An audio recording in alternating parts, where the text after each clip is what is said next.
বিসমিল্লাহির রহমানির রহিম। জাতীয় বিশ্ববিদ্যালয়ের অনলাইন ক্লাসে সবাইকে স্বাগতম।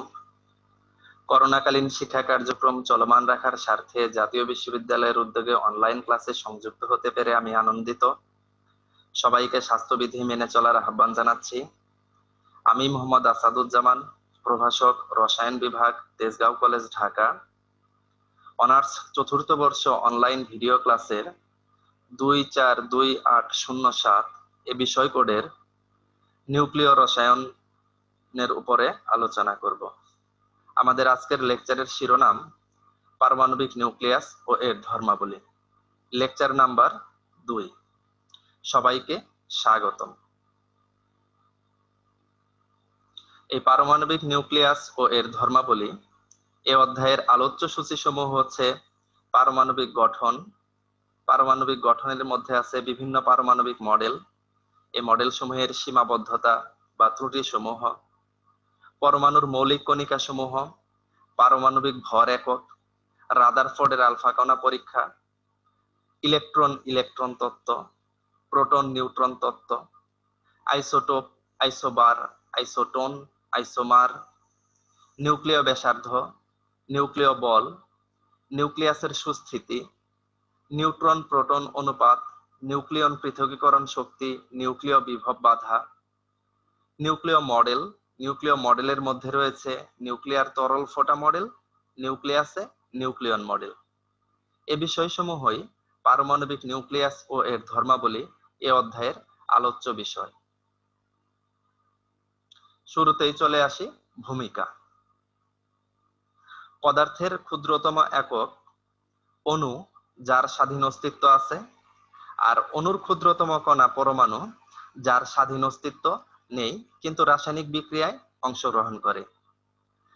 এই পরমাণুর যে ধারণা, এই ধারণাটি সর্বপ্রথম দিয়েছিলেন গ্রিক দার্শনিক লুসিপাস এবং তার ছাত্র ডেমোক্রিটাস।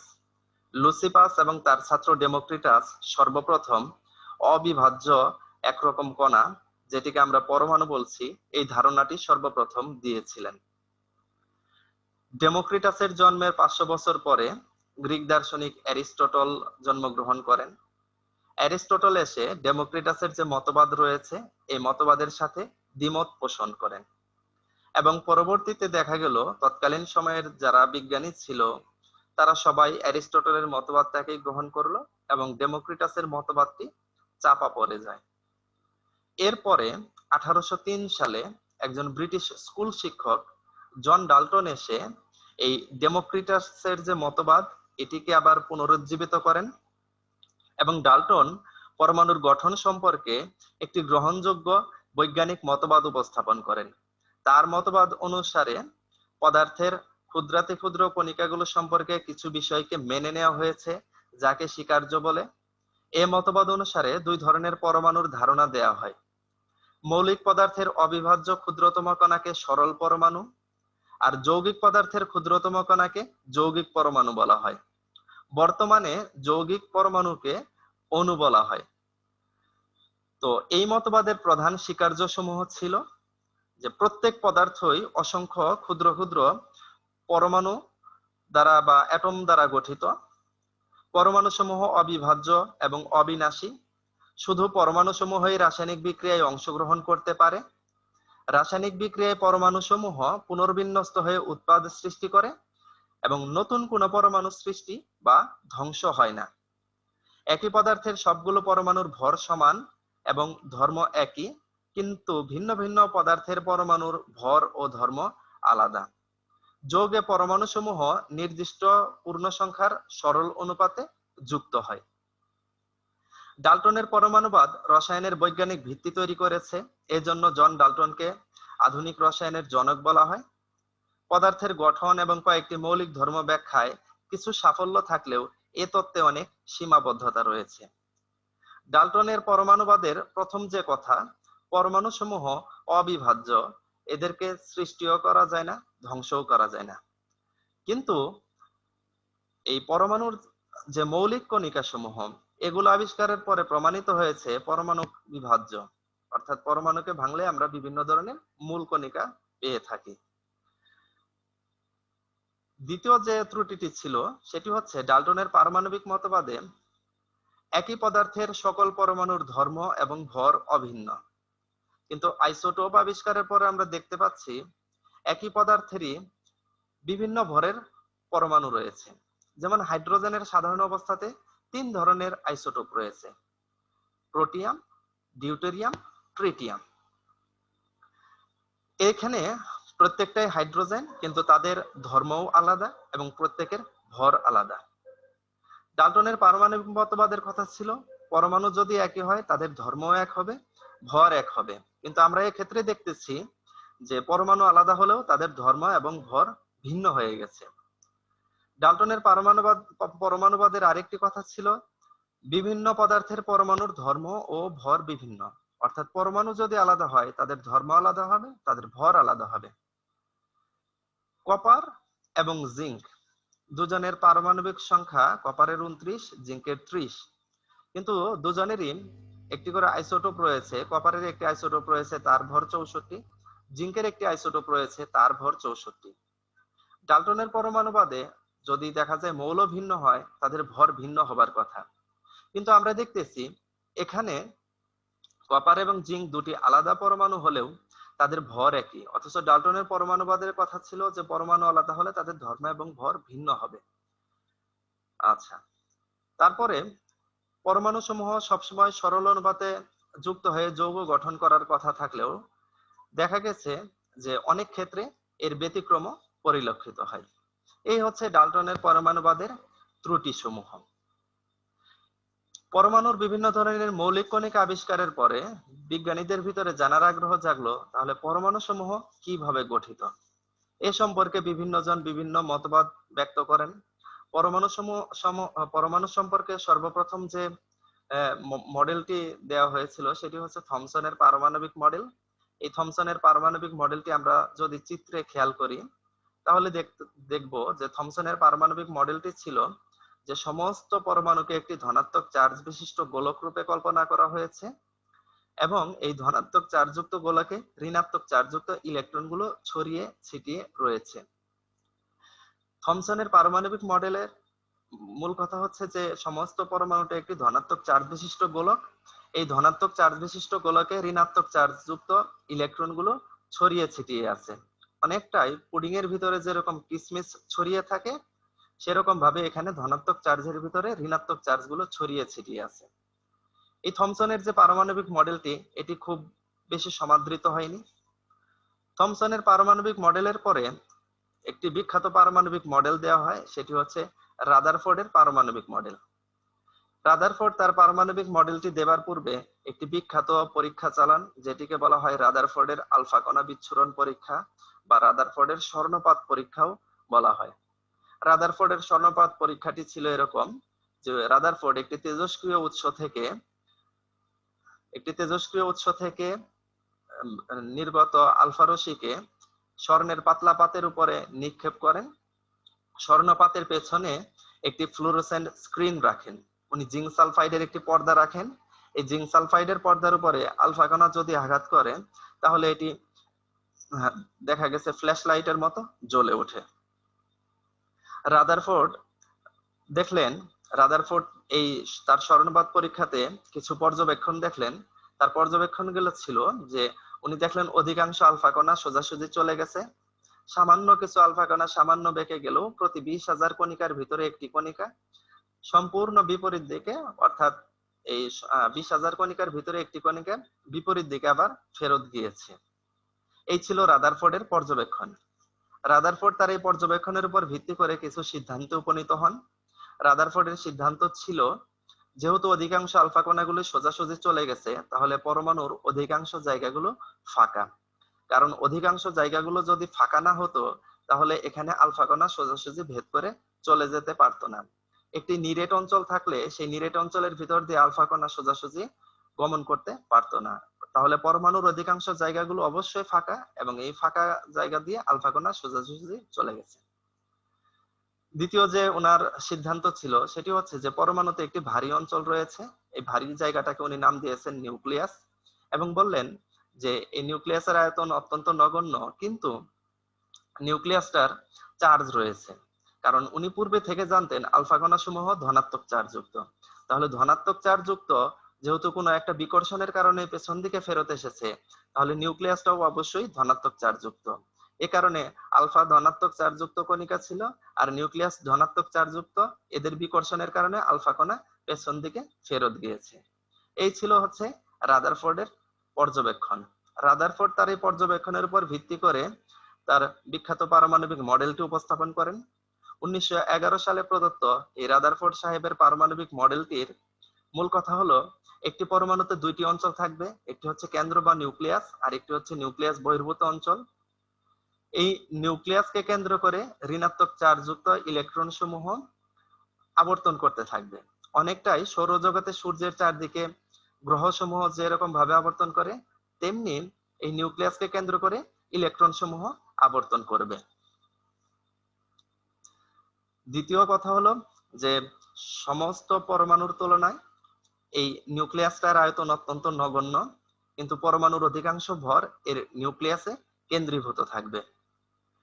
রাদারফোর্ডের আরেকটি স্বীকার্য হচ্ছে যে সামগ্রিকভাবে একটি পরমাণু চার্জ নিরপেক্ষ, কারণ কেন্দ্রে যতগুলা ধনাত্মক চার্জ থাকবে বাহিরে ততগুলাই ঋণাত্মক চার্জ থাকবে, এবং এই ধনাত্মক এবং ঋণাত্মক চার্জ পরস্পরকে প্রশমিত করে দেওয়ার কারণে সামগ্রিকভাবে একটি পরমাণু হয়ে যায় চার্জ নিরপেক্ষ। রাদারফোর্ড তার এই পারমাণবিক মডেলটি দেবার পরে অনেকগুলো দেখা গেল ত্রুটি বিচ্যুতি ধরা পড়লো।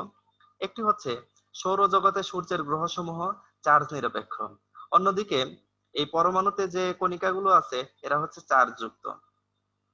তাহলে সৌরজগতের গ্রহগুলোর ভিতরকার আকর্ষণের সাথে এই দুটি চার্জযুক্ত বস্তুকণার আকর্ষণের ভিতরে যদি আমরা তুলনা করি, এই কম্পেয়ারটা আসলে ওইভাবে চলে না। দ্বিতীয়তে যে ত্রুটি হচ্ছে সেটি হচ্ছে বিজ্ঞানী জেমস ক্লার্ক ম্যাক্সওয়েলের একটি বিখ্যাত তত্ত্ব আছে, এটিকে বলা হয় তাড়িৎচুম্বকীয় তত্ত্ব। এই তাড়িৎচুম্বকীয় তত্ত্বের কথা হচ্ছে কোন একটা চার্জযুক্ত বস্তুকণা একটা নির্দিষ্ট বিন্দুকে কেন্দ্র করে যদি ঘুরতে থাকে, তাহলে সে এইভাবে অনবরত ঘুরতে পারবে না, সে তার শক্তি ছেড়ে দিয়ে আস্তে আস্তে কেন্দ্র বা নিউক্লিয়াসে পতিত হবে। তাহলে আমরা দেখতেছি ইলেকট্রন চার্জযুক্ত কণিকা, তাহলে সে কিভাবে এই অনবরত নিউক্লিয়াসকে কেন্দ্র করে অনবরত ঘুরতেছে, এই সম্পর্কে কোনো ব্যাখ্যা রাদারফোর্ডের পারমাণবিক মডেলে দেয়া হয়নি। পরমাণুতে কিভাবে বর্ণালী সৃষ্টি হয়, বিকিরণ সৃষ্টি হয়, এই সম্পর্কে কোনো ব্যাখ্যা রাদারফোর্ডের পারমাণবিক মডেলে দেয়া হয়নি। রাদারফোর্ডের পারমাণবিক মডেলে ঘূর্ণনরত ইলেকট্রনের কক্ষপথের আকার আকৃতি সম্পর্কে কোনো ধারণা দেয়া হয়নি। বহু ইলেকট্রন বিশিষ্ট পরমাণুর ইলেকট্রনগুলো নিউক্লিয়াসকে কিভাবে প্রদক্ষিণ করে, রাদারফোর্ড পারমাণবিক মডেলে তার কোনো উল্লেখ নেই। এ কারণে রাদারফোর্ডের পারমাণবিক মডেলটি, যদিও সর্বপ্রথম একটা স্বীকৃত মডেল ছিল রাদারফোর্ডের পারমাণবিক মডেল, তারপরেও এর কিছু ত্রুটি বিচ্যুতি আছে। রাদারফোর্ডের পারমাণবিক মডেলের যে ত্রুটি বিচ্যুতিগুলো, এগুলো পরবর্তীতে দূর করেন হলো বিজ্ঞানী নিলস বোর। 1913 সালে নিলস বোর তার বিখ্যাত পারমাণবিক মডেলটি উপস্থাপন করেন। নিলস বোরের পারমাণবিক মডেলটি 3টি স্বীকার্যের উপর প্রতিষ্ঠিত। এই স্বীকার্যগুলো হচ্ছে, একটি হচ্ছে কক্ষপথ বা শক্তি স্তর বিষয়ক স্বীকার্য, 2 নাম্বার হচ্ছে কৌণিক ভরবেগ বিষয়ক স্বীকার্য, আর তৃতীয়ত হচ্ছে শক্তির শোষণ বা বিকিরণ বিষয়ক স্বীকার্য। নিলস বোরের পারমাণবিক মডেলের কথাগুলো যদি আমরা দেখি, প্রথমে ছিল কক্ষপথ বা শক্তি স্তর বিষয়ক স্বীকার্য। এই মডেলে বলা হয়েছে যে একটি পরমাণুতে দুটি অঞ্চল, একটি হচ্ছে কেন্দ্র বা নিউক্লিয়াস আর একটি হচ্ছে নিউক্লিয়াস বহির্ভূত অঞ্চল। এই নিউক্লিয়াসকে কেন্দ্র করে ইলেকট্রন সমূহ কতগুলো সুনির্দিষ্ট কক্ষপথে থেকে আবর্তন করবে, অর্থাৎ কক্ষপথ বিষয়টার ধারণা সর্বপ্রথম দিয়েছেন আমাদেরকে বিজ্ঞানী নিলস বোর, এবং উনি এদেরকে নামকরণ করেছেন। প্রথম কক্ষপথকে নাম দিয়েছেন কে শেল, তারপরে এল শেল, তারপরে এম শেল, তারপরে এন শেল, এইভাবে নামকরণ করে গিয়েছেন, এবং বলেছেন যে এক কক্ষপথে যখন ইলেকট্রন সমূহ স্বাভাবিকভাবে আবর্তন করবে, তখন তারা সাধারণ পদার্থবিদ্যার সকল নিয়ম মেনে চলবে, তবে স্বাভাবিকভাবে তারা কোনো শক্তি শোষণও করবে না, কোনো শক্তি বিকিরণও করবে না। দ্বিতীয় যে স্বীকার্য ছিল সেটি হচ্ছে কৌণিক ভরবেগ বিষয়ক স্বীকার্য। এই কৌণিক ভরবেগ বিষয়ক স্বীকার্যে বলা হয়েছে যে কোনো কক্ষপথে আবর্তনরত ইলেকট্রনের কৌণিক ভরবেগের মান, অর্থাৎ mvr h/2π এর অখণ্ড গুণিতক। এর অর্থ কি? এর অর্থ হচ্ছে যে যদি একটি ইলেকট্রন প্রথম কক্ষপথে আবর্তন করে, তাহলে তার কৌণিক ভরবেগের মান mvr সমান 1h/2π। যদি দ্বিতীয় কক্ষপথে আবর্তন করে, তাহলে mvr সমান 2h/2π। যদি তৃতীয় কক্ষপথে আবর্তন করে তাহলে mvr সমান 3h/2π। এইভাবে nতম কক্ষপথে আবর্তন করলে তাহলে কৌণিক ভরবেগ mvr সমান হচ্ছে nh/2π। এজন্যই বলা হয়েছে যে যে কোনো কক্ষপথে আবর্তনরত ইলেকট্রনের কৌণিক ভরবেগের মান অর্থাৎ mvr সমান nh/2π। এখানে m সমান ইলেকট্রনের ভর, যার মান আমরা জানি 9.108 × 10⁻28 গ্রাম। v হচ্ছে ইলেকট্রনের গতিবেগ, আর হচ্ছে কেন্দ্র বা নিউক্লিয়াস থেকে এই কক্ষপথের দূরত্ব বা কক্ষপথের ব্যাসার্ধ, n হচ্ছে কক্ষপথের সংখ্যা, h হচ্ছে প্লাঙ্কের ধ্রুবক যার মান 6.626 × 10⁻34 জুল সেকেন্ড, আর পায়ের মান ধ্রুবক। আচ্ছা, তৃতীয় যে স্বীকার্য ছিল সেটি হচ্ছে শক্তির শোষণ বা বিকিরণ বিষয়ক স্বীকার্য। শক্তির শোষণ বা বিকিরণ বিষয়ক স্বীকার্যে ধরা হয়েছিল যে যদি কোনো ইলেকট্রন নিম্নতর শক্তি স্তর থেকে উচ্চতর শক্তি স্তরে যায় তাহলে দুই শক্তি স্তরের মধ্যে যতটুকু পার্থক্য আছে ঠিক সেই পরিমাণ শক্তি তাকে শোষণ করতে হবে। আবার যদি উচ্চতর থেকে নিম্নতর শক্তি স্তরে নেমে আসে তাহলে দুই শক্তি স্তরের মধ্যে যতটুকু ব্যবধান ঠিক সেই পরিমাণ শক্তি বিকিরণ করতে হবে। যখন নিম্নতর থেকে উচ্চতর শক্তি স্তরে যায় তখন যে শোষণ বর্ণালীগুলো হয়, এখানে শোষণ বর্ণালীগুলো হয় হলো অনুজ্জ্বল বা কালো। উচ্চতর থেকে যখন নিম্নতর শক্তি স্তরে ইলেকট্রন সমূহ নেমে আসে তখন এই ইলেকট্রন দেখা যায় যে শক্তি ছেড়ে দিয়ে আসে। তাহলে যখন শক্তি ছেড়ে দেয় তখন হয় বিকিরণ বর্ণালী হয়, যেগুলো হয় হলো অনেক উজ্জ্বল। এই হচ্ছে নিলস বোরের পারমাণবিক মডেল। তো নিলস বোরের পারমাণবিক মডেলটির সাফল্যগুলো হচ্ছে যে বহু ইলেকট্রন বিশিষ্ট পরমাণুর ক্ষেত্রে এই মডেল ব্যাখ্যা দিতে পারে। দ্বিতীয়ত হচ্ছে যে পরমাণুতে কিভাবে বর্ণালী সৃষ্টি হয়, বিকিরণ সৃষ্টি হয়, এই সম্পর্কে ব্যাখ্যা নিলস বোরের পারমাণবিক মডেল হতে দেওয়া যায়। নিলস বোরের পারমাণবিক মডেল দ্বারা আমরা কক্ষপথের দূরত্ব, কৌণিক অর্থাৎ কৌণিক ভরবেগ এগুলো কি কত হবে এগুলা বের করা যায়। এজন্য নিলস বোরের পারমাণবিক মডেলটি একটি উন্নততর মডেল। নিলস বোরের পারমাণবিক মডেলের যদি আমরা সীমাবদ্ধতাগুলো দেখি তাহলে সীমাবদ্ধতাগুলো হচ্ছে হাইড্রোজেনের পারমাণবিক বর্ণালী অনেক সুষ্ঠুভাবে ব্যাখ্যা করতে পারলেও উচ্চ পারমাণবিক সংখ্যা বিশিষ্ট মৌলের বর্ণালী এটি দ্বারা খুব ভালোভাবে ব্যাখ্যা করা যায় না। যখন হাইড্রোজেন পরমাণুতে ইলেকট্রন উচ্চতর থেকে নিম্নতর শক্তি স্তরে নেমে আসে তখন বর্ণালীতে একটি রেখা পাবার কথা থাকলেও এর আশেপাশে অনেকগুলো সূক্ষ্ম রেখার উপস্থিতি দেখা যায়। এই সূক্ষ্ম রেখার কারণ নিলস বোরের পারমাণবিক মডেলে দেয়া হয়নি। যদি দেখা যায় বর্ণালীর উপরে চৌম্বক ক্ষেত্র বা বিদ্যুৎ ক্ষেত্র প্রয়োগ করা হয় তাহলে বর্ণালী রেখার বিভক্তিকরণ বা স্প্লিটিং ঘটে। এই স্প্লিটিং এর কারণটা কি এ সম্পর্কে কোনো ব্যাখ্যা নিলস বোরের পারমাণবিক মডেলে দেয়া হয়নি। যদিও দেখা যায় নিলস বোরের পারমাণবিক মডেলে কিছু সীমাবদ্ধতা পাওয়া যায়, তারপরেও সামগ্রিকভাবে এটি এই মডেলটাকে বলা হয় একটি পরিপূর্ণ ইলেকট্রনিক বা পরমাণুর অ্যাটমিক মডেল। এই মডেলটাকে বলা হয় যে একটা পরিপূর্ণ অ্যাটমিক মডেল।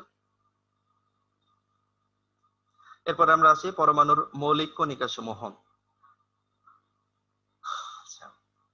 পরমাণুর মৌলিক কণিকা সমূহ কি? যে পরমাণুকে বিভাজন করলে যেসব সূক্ষ্ম কণা পাওয়া যায় তাদেরকে পরমাণুর মৌলিক কণিকা বলে। এসব সূক্ষ্ম কণা দ্বারা পরমাণু গঠিত। মৌলিক কণিকাকে আমরা তিন ভাগে ভাগ করেছি: স্থায়ী মূল কণিকা, অস্থায়ী মূল কণিকা, কম্পোজিট কণিকা। স্থায়ী মূল কণিকা কি? যে মূল কণিকা পরমাণুতে সব সময়ের জন্য অবস্থান করে তাকে স্থায়ী মূল কণিকা বলে। স্থায়ী মূল কণিকা তিনটি: ইলেকট্রন, প্রোটন, নিউট্রন।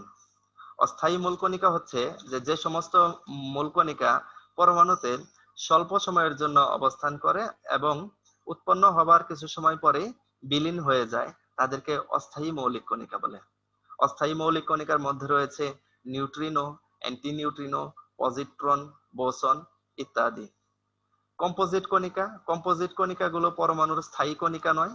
বিশেষ অবস্থায়ও ক্ষেত্রে এই কণিকাগুলো সৃষ্টি হয় এবং পরবর্তীতে বিনষ্ট হয় বা অন্য কণায় রূপান্তরিত হয়, যেমন আলফা কণা, ডিউটেরন। এরা হচ্ছে কম্পোজিট কণিকা।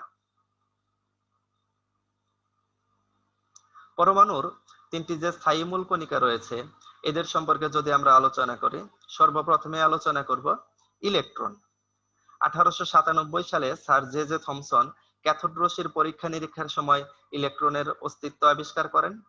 প্রায় সব প্রকার পরমাণুতে ইলেকট্রন বিদ্যমান। পদার্থের মধ্যে সর্বাপেক্ষা ক্ষুদ্রতম মূল কণিকা হচ্ছে ইলেকট্রন। একটি ইলেকট্রনের ভর 9.108 ইন্টু 10⁻⁻28 গ্রাম। এর চার্জ -1.603 ইন্টু 10⁻⁻19 কুলম্ব। এর প্রতীক হচ্ছে ই, স্মল ই, এবং ইলেকট্রন পরমাণুর নিউক্লিয়াসের বাহিরে অবস্থান করে। প্রোটন। বিজ্ঞানী রাদারফোর্ড ঘোষণা করেন যে ইলেকট্রনের মতো প্রোটনও সব পদার্থের একটি সাধারণ উপাদান। প্রোটন পরমাণুর নিউক্লিয়াসে বিদ্যমান সর্বাপেক্ষা হালকা ধনাত্মক চার্জ বিশিষ্ট মৌলিক কণিকা। এর ভর 1.673 ইন্টু 10⁻⁻24 গ্রাম। এর পারমাণবিক ভর স্কেলে, যার মান হচ্ছে 1.007276 অ্যাটমিক মাস ইউনিট, এর চার্জ প্লাস 1.603 ইন্টু 10⁻⁻19 কুলম্ব। এটি ধনাত্মক চার্জযুক্ত কণা, যা ধনাত্মক চার্জের একক ধরা হয়। এর প্রতীক হচ্ছে পি, এবং প্রোটন পরমাণুর নিউক্লিয়াসে অবস্থান করে। নিউট্রন।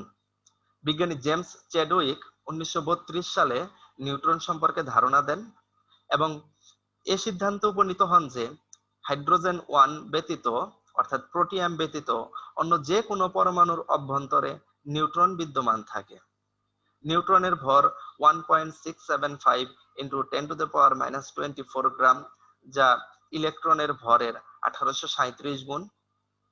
পারমাণবিক স্কেলে এর মান হচ্ছে 1.008665 অ্যাটমিক মাস ইউনিট। নিউট্রনের প্রতীক এন। এটি চার্জ নিরপেক্ষ কণিকা এবং এটিও পরমাণুর নিউক্লিয়াসে অবস্থান করে। পারমাণবিক ভর একক। কার্বন 12 আইসোটোপের একটি পরমাণুর ভরের 1/12 অংশের মানকে পারমাণবিক ভর একক বলে। অর্থাৎ 1 অ্যাটমিক মাস ইউনিট সমান কার্বন 12 আইসোটোপের একটি পরমাণুর ভর ইন্টু 1/12। কার্বন 12 আইসোটোপের একটি পরমাণুর ভর 1.992646,547 ইন্টু 10⁻⁻23 গ্রাম ইন্টু 1/12 সমান সমান 1.6603 ইন্টু 10⁻⁻24 গ্রাম। অর্থাৎ 1 অ্যাটমিক মাস ইউনিট সমান 1.6603 ইন্টু 10⁻⁻24 গ্রাম। অ্যাটমিক মাস ইউনিট ও মেগা ইলেকট্রন ভোল্টের মাঝে যদি আমরা সম্পর্ক দেখি, আইনস্টাইনের আপেক্ষিক তত্ত্বানুসারে ই সমান এমসি স্কয়ার। তাহলে 1 গ্রাম ভর সমান হচ্ছে ই সমান এম হচ্ছে 1 গ্রাম, আর আলোর বেগ সি হচ্ছে 2.998 ইন্টু 10⁻10 সেন্টিমিটার পার সেকেন্ড।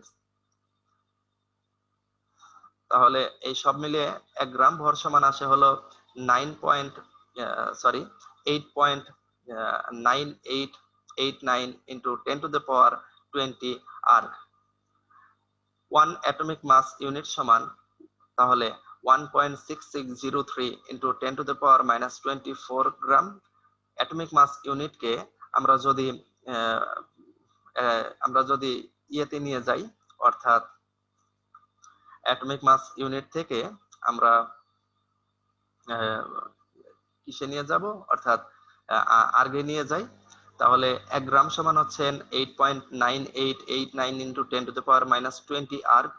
তাহলে গ্রামকে 8.9889 ইন্টু 10⁻20 আর্গ দ্বারা গুণ করলে মান আসছে 1.49 ইন্টু 10⁻⁻4 আর্গ। এই আর্গকে যদি আমরা মেগা ইলেকট্রন ভোল্টে নেই, তাহলে 1.6 ইন্টু 10⁻6 এই মান দ্বারা যদি ভাগ করি সমান সমান আসে 931। অর্থাৎ 1 অ্যাটমিক মাস ইউনিট সমান 931 মেগা ইলেকট্রন ভোল্ট। ভর সংখ্যা, পারমাণবিক সংখ্যা, আইসোটোপ। ভর সংখ্যা হচ্ছে যে পরমাণুতে বিদ্যমান প্রোটন এবং নিউট্রন এদের মোট যে সংখ্যা, সেই সংখ্যাকে আমরা বলি ভর সংখ্যা। অর্থাৎ একটা পরমাণুতে বিদ্যমান প্রোটন এবং নিউট্রনের মোট সংখ্যাকে তার ভর সংখ্যা বলে। পারমাণবিক সংখ্যা। পারমাণবিক সংখ্যা হচ্ছে কোনো মৌলের নিউক্লিয়াসে বিদ্যমান প্রোটন সংখ্যাকে উক্ত মৌলের পারমাণবিক সংখ্যা বলে। যেমন আমরা দেখি সোডিয়ামের পারমাণবিক সংখ্যা 11, অক্সিজেনের পারমাণবিক সংখ্যা 8, অর্থাৎ এদের প্রত্যেকেরই প্রোটন সংখ্যা হচ্ছে সোডিয়ামের 11, অক্সিজেনের হচ্ছে 8। এই জন্য তাদের পারমাণবিক সংখ্যা আমরা বলি 11 এবং 8। আইসোটোপ। আইসোটোপ হচ্ছে যে যাদের প্রোটন সংখ্যা একই এবং ভর সংখ্যা ভিন্ন, তাদেরকে আমরা বলি হচ্ছে আইসোটোপ। যেমন এখানে যদি খেয়াল করি, প্রোটিয়াম, ডিউটেরিয়াম, ট্রিটিয়াম, তাদের প্রত্যেকেরই প্রোটন সংখ্যা 1, সেম। বাট তাদের যদি আমরা ভর সংখ্যা দেখি, হাইড্রোজেনের ভর 1, ডিউটেরিয়ামের ভর 2 আর ট্রিটিয়ামের ভর 3, অর্থাৎ তাদের প্রোটন সংখ্যা 1 বাট ভর সংখ্যা ভিন্ন, এজন্য তাদেরকে আমরা বলি পরস্পরের আইসোটোপ। নিউক্লিয়াস। নিউক্লিয়াসের যদি আমরা বৈশিষ্ট্যগুলো দেখি, অর্থাৎ নিউক্লিয়াস কি, যে পরমাণুর কেন্দ্রস্থলে বিদ্যমান যে ক্ষুদ্র অংশে পরমাণুর সমস্ত ধনাত্মক আধান বা ভর নিহিত থাকে তাকে নিউক্লিয়াস বলে। নিউক্লিয়াসের বৈশিষ্ট্য যদি দেখা হয়, নিউক্লিয়াসে ধনাত্মক চার্জযুক্ত প্রোটন ও চার্জবিহীন নিউট্রন একত্রে অবস্থান করে। সকল নিউক্লিয়াসের একটি বন্ধন শক্তি ও ভর থাকে।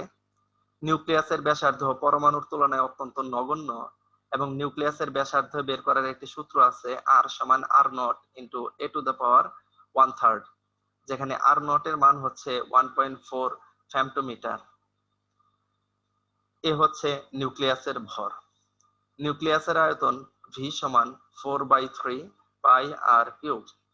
নিউক্লিয়াসের ঘনত্ব রো সমান m/v, অর্থাৎ পরমাণুর ভর, নিউক্লিয়াসের ভরকে তার আয়তন দ্বারা যদি আমরা ভাগ করি তাহলে ঘনত্ব বের হয়ে যাবে। নিউক্লিয়াস প্রোটন ও নিউট্রন দ্বারা গঠিত এবং ধনাত্মক আধান বিশিষ্ট প্রোটন এবং আধানবিহীন নিউট্রন সমূহ নিউক্লিয় বন্ধন বল দ্বারা আবদ্ধ থাকে। এই হচ্ছে নিউক্লিয়াসের বৈশিষ্ট্য। নিউক্লিয়াসের সুস্থিতির নিয়ামক সমূহ যদি আমরা দেখি, নিউক্লিয়াসের সুস্থিতির দুটি নিয়ামক রয়েছে। নিউক্লিয়াসের সুস্থিতির নিয়ামক হচ্ছে, একটি হচ্ছে নিউক্লিয়াসের নিউট্রন প্রোটন অনুপাত, আরেকটি হচ্ছে নিউক্লিয়াসে সমগ্র নিউক্লিয়ন সংখ্যার উপর। নিউক্লিয়াসের নিউট্রন প্রোটন অনুপাত যদি দেখা হয়, নিউক্লিয়াসের সুস্থিতি নির্ণয়ের প্রধান নিয়ামক হলো নিউট্রন প্রোটন অনুপাত। যেমন নিম্নের লেখচিত্রে, এই যে লেখচিত্রটা যদি আমরা খেয়াল করি, নিম্নের লেখচিত্রে নিউট্রন সংখ্যা বনাম প্রোটন সংখ্যা বসালে বিভিন্ন সুস্থিতির আইসোটোপ পাওয়া যায়, যাদের পারমাণবিক সংখ্যা প্রায় 20 এবং নিউট্রন বাই প্রোটন এর অনুপাত হচ্ছে 1। এবং এই যে পিঙ্ক ব্যান্ডটা দেখতেছি আমরা, পিঙ্ক ব্যান্ড যেটাকে আমরা বলেছি হলো সুস্থিত বেল্ট, এই সুস্থিত বেল্টটি শেষ হয়েছে হচ্ছে এই লেড দিয়ে, অর্থাৎ যার পারমাণবিক সংখ্যা 82, সেই মৌলতে গিয়ে নিউট্রন এবং প্রোটনের অনুপাতটা দেখা গেছে একটা নির্দিষ্ট পর্যন্ত ছিল। এর চাইতে যদি বেশি হয় তাহলে দেখা গেছে ওই সমস্ত নিউক্লিয়ন সমূহ, অর্থাৎ ওই সমস্ত নিউক্লিয়াস সমূহ আনস্টেবল হয়ে যায়। নিউক্লিয়াসে বিদ্যমান, নিউক্লিয়াসের সমগ্র নিউক্লিয়ন সংখ্যার উপর, নিউক্লিয়ন সংখ্যার উপরও উহার সুস্থিতি নির্ভর করে। নিউক্লিয়ন সংখ্যা 208 এর চেয়ে উচ্চ হলে ওই নিউক্লিয়াস সুস্থিতি, অর্থাৎ নিউক্লিয়াসে যদি নিউক্লিয়ন সংখ্যা 208 এর চাইতে বেশি হয় তাহলে ওই নিউক্লিয়াস আর সুস্থিতি প্রদর্শন করে না। এর কারণ হচ্ছে, যদি এর কারণ নিউক্লিয়াসে একটি শক্তিশালী বল বিদ্যমান যেটি 100 এর চেয়ে বেশি শক্তিধর, তথা একটি ইলেকট্রোস্ট্যাটিক বিকর্ষণ বলও বিদ্যমান থাকে। যদি এবং এই বিকর্ষণ বল খুব কম দূরত্বে ক্রিয়াশীল থাকে। যখন নিউক্লিয়াস একটি সুনির্দিষ্ট আকারে পৌঁছায় তখন শক্তিশালী বল এই নিউক্লিয়াসে একীভূত থাকে। এই হচ্ছে আমাদের এই নিউক্লিয়াসের সুস্থিতির নিয়ামক সমূহ।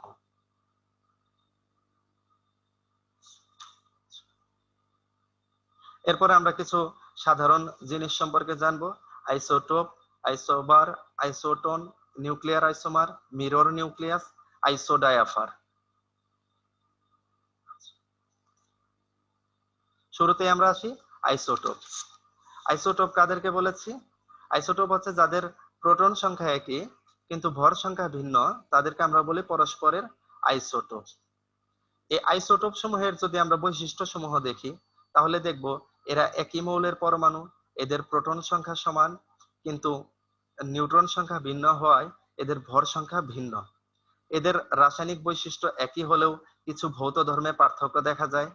এদের ইলেকট্রন সংখ্যা তথা ইলেকট্রন বিন্যাস একই হওয়ায় পর্যায় সারণীতে তারা একই জায়গাতে অবস্থান করে। আইসোটোপ সমূহের যদি আমরা ব্যবহার দেখি, অর্থাৎ আইসোটোপ গুলা কোথায় ব্যবহার করা হয়, সেটি হচ্ছে পৃথিবীর বয়স নির্ণয়ে আইসোটোপ ব্যবহৃত হয়, জীবাশ্ম, প্রাচীন গাছ, ঐতিহাসিক বস্তু ইত্যাদির বয়স নির্ণয়ে আইসোটোপ ব্যবহৃত হয়, রাসায়নিক বিক্রিয়ার কৌশল নির্ধারণে আইসোটোপ ব্যবহৃত হয়, ক্যান্সার, টিউমার ইত্যাদি রোগের চিকিৎসায় আইসোটোপ ব্যবহৃত হয়, সরবরাহকৃত পানির পাইপের ফাটলের অবস্থান নির্ণয়ে আইসোটোপ ব্যবহৃত হয়, উদ্ভিদের বৃদ্ধির কৌশল নির্ণয়ে, কীটপতঙ্গ দমনে আইসোটোপ ব্যবহৃত হয়। এরপরে আমরা আসি আইসোবার। আইসোবার শব্দ এসছে সমভর থেকে। আইসো শব্দের অর্থ হচ্ছে ইকুয়াল, আর ব্যারোলস শব্দ থেকে আসছে হলো, ব্যারোলস শব্দের অর্থ হলো ওয়েট, যেখান থেকে আসছে বার শব্দটি, অর্থাৎ আইসোবার শব্দের অর্থ দাঁড়াচ্ছে সমভর। এখানে আমরা দেখি এই যে কপার এবং জিঙ্ক দুজনেরই ভর সমান, অর্থাৎ এজন্য এদেরকে আমরা বলেছি পরস্পরের আইসোবার। এই আইসোবার সমূহের ভর সংখ্যা সমান হলেও এদের প্রোটন সংখ্যা ও নিউট্রন সংখ্যা ভিন্ন। এদের ইলেকট্রন সংখ্যা ও ইলেকট্রন বিন্যাস ভিন্ন। ইলেকট্রন সংখ্যা ও ইলেকট্রন বিন্যাস ভিন্ন হওয়ায় এদের পর্যায় সারণীতে এদের জায়গা ভিন্ন ভিন্ন জায়গাতে। এদের ভৌত এবং রাসায়নিক ধর্ম ভিন্ন এবং তারা ভিন্ন ভিন্ন মৌলের পরমাণু। যেমন এখানে আমরা একটা উদাহরণ দিয়েছি, 29 কপার এবং 30 জিঙ্ক, তাদের উভয়েরই ভর হচ্ছে 64। এরা হচ্ছে পরস্পরের আইসোবার। এরপরে আসি আমরা আইসোটোন। আইসোটোন হচ্ছে যে সকল পরমাণুর নিউট্রন সংখ্যা সমান কিন্তু পারমাণবিক সংখ্যা ও পারমাণবিক ভর ভিন্ন, তাদেরকে পরস্পরের আইসোটোন বলে। প্রোটন সংখ্যা ভিন্ন হওয়ায় আইসোটোন সমূহ ভিন্ন মৌলের পরমাণু। এদের ভৌত ও রাসায়নিক ধর্ম ভিন্ন এবং পর্যায় সারণীতে তাদের অবস্থান ভিন্ন গ্রুপে। যেমন এখানে আমরা যে উদাহরণটা দিয়েছি সেটি হচ্ছে নাইট্রোজেন, তার পারমাণবিক সংখ্যা 7, অক্সিজেন তার পারমাণবিক সংখ্যা 8। নাইট্রোজেনের পারমাণবিক ভর 15, অক্সিজেনের পারমাণবিক ভর 16। উভয়েরই প্রোটন সংখ্যা যদি আমরা দেখি, প্রোটন সংখ্যা ভিন্ন, তাদের ভর সংখ্যাগুলা ভিন্ন, বাট নাইট্রোজেন এই যে আইসোটোপ আছে এখানে আমরা দেখতেছি নিউট্রন সংখ্যা হচ্ছে 8, আর অক্সিজেনের যে আইসোটোপটি আছে তারও নিউট্রন সংখ্যা হচ্ছে 8। অর্থাৎ দুটি আলাদা মৌলের পরমাণু, তাদের প্রোটন সংখ্যা ভিন্ন, তাদের ভর সংখ্যা ভিন্ন, বাট তাদের নিউট্রন সংখ্যা একই হয়ে গেছে। এই কারণে এদেরকে আমরা বলেছি পরস্পরের আইসোটোন।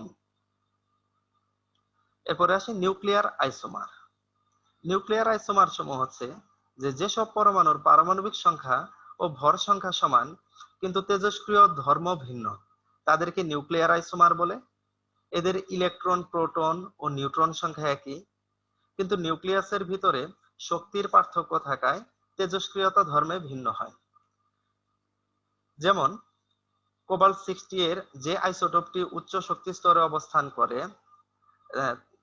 যেটা মেটাস্টেবল আইসোমার থাকে, যাকে আমরা এই কোবাল্ট 60M দ্বারা প্রকাশ করে থাকি, আর যেটি নিম্ন শক্তি স্তরে অবস্থান করে তাকে ভূমি স্তরের আইসোমার বলে থাকে বা গ্রাউন্ড স্টেট আইসোমার বলা হয়ে থাকে। এটিকে আমরা 60G দ্বারা প্রকাশ করে থাকি। এদের ইলেকট্রন সংখ্যা, প্রোটন সংখ্যা, নিউট্রন সংখ্যা সবকিছুই সমান, কিন্তু তাদের ভিতরের ভিন্নতা হচ্ছে তাদের নিউক্লিয়াসের গঠনগুলো ভিন্ন। এ কারণে এদেরকে আমরা বলেছি নিউক্লিয়ার আইসোমার। এরপরে চলে আসি মিরর নিউক্লিয়াস। মিরর নিউক্লিয়াস হচ্ছে দুটি পরমাণুর দুটি নিউক্লিয়াসের মধ্যে যদি একটির প্রোটন সংখ্যা ও নিউট্রন সংখ্যা যথাক্রমে অপরদিকে নিউট্রন সংখ্যা ও প্রোটন সংখ্যার সমান হয়, তাদেরকে যথাক্রমে মিরর নিউক্লিয়াস বলে। আমি আবার বলছি, অর্থাৎ একজনের প্রোটন সংখ্যা ও নিউট্রন সংখ্যা এবং অপরজনের নিউট্রন সংখ্যা এবং প্রোটন সংখ্যার যদি সমান হয়, তাহলে তাদেরকে আমরা বলবো পরস্পরের মিরর নিউক্লিয়াস। আমরা এখানে যে উদাহরণটি দিয়েছি, এখানে নাইট্রোজেন 7, অক্সিজেন 8, এখানে নাইট্রোজেনের প্রোটন সংখ্যা 7 আর এখানে অক্সিজেনের নিউট্রন সংখ্যা 7। এখানে নাইট্রোজেনের নিউট্রন সংখ্যা 8 আর এখানে অক্সিজেনের প্রোটন সংখ্যা 8, অর্থাৎ নাইট্রোজেনের প্রোটন সংখ্যা অক্সিজেনের নিউট্রন সংখ্যার সমান, আবার নাইট্রোজেনের নিউট্রন সংখ্যা অক্সিজেনের প্রোটন সংখ্যার সমান। এ কারণে এদেরকে আমরা বলি পরস্পরের মিরর নিউক্লিয়াস। সর্বশেষ যে টপিকসটা আমাদের আছে সেটি হচ্ছে আইসোডায়াফার।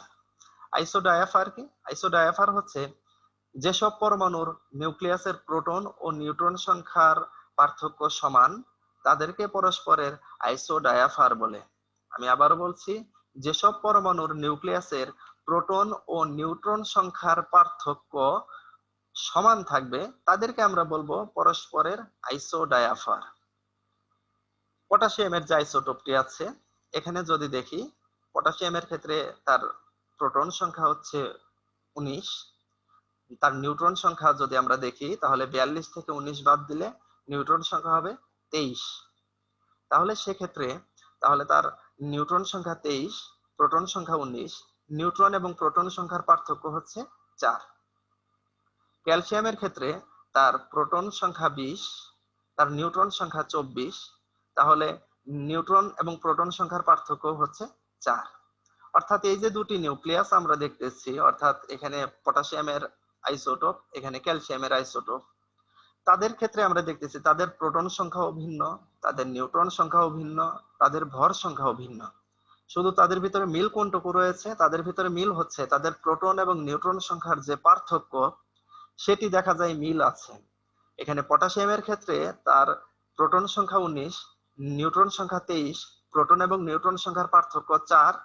ক্যালসিয়ামের ক্ষেত্রে নিউট্রন সংখ্যা 24, প্রোটন সংখ্যা 20, এই নিউট্রন এবং প্রোটন সংখ্যার পার্থক্য 4। অর্থাৎ দুটি নিউক্লিয়াসেরই আমরা দেখতেছি যে সবকিছুই ভিন্ন ভিন্ন ছিল, শুধু নিউট্রন এবং প্রোটন সংখ্যার পার্থক্যটা কি হয়ে গেছে? সমান হয়ে গেছে। এ কারণে এদেরকে আমরা বলি পরস্পরের আইসোডায়াফার।